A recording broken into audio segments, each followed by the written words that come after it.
这个年过了，其实真侪所在拢来出现走白的案件，其中有98.6%的患者拢是验到诺罗病毒，这也是5冬来新冠的记录。医师就来提醒讲，其实100只诺罗病毒内底呢，就会当互人来破病啊，也阁有这患者若准吐一解，内底就有几啊千万的病毒，所以请大家都要注意卫生，唔通去互喂着。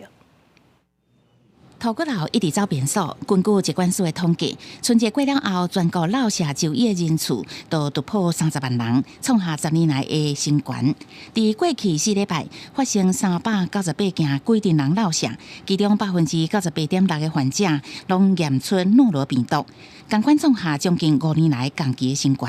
几乎1/3都是从急诊转介过来到我门诊啊。那这些病患都是因为很厉害的呕吐、腹泻啊，有一个年轻人这样子呕吐啊、腹泻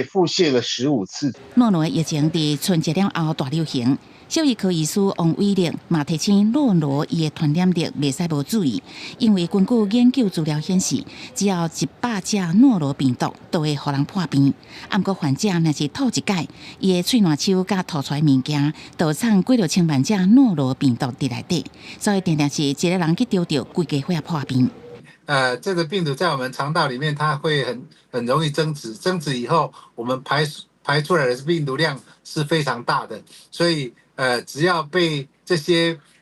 排泄物污染的环境或者是饮水感染的机会就很大。感染科医师提醒，当年的9月到反转年3月，拢是诺罗的流行期，病毒主要是透过粪口传染，特别是海产类，所以民众爱避免，唔通食生的。另外，要预防一定要用水甲杀蚊洗手。若是酒精对诺罗病毒是无效的，就要用漂白水消毒才会使。不过，医师嘛表示，大部分感染诺罗差不多3至5天就会治疗好势，无需要伤紧张。公司新闻采访报道。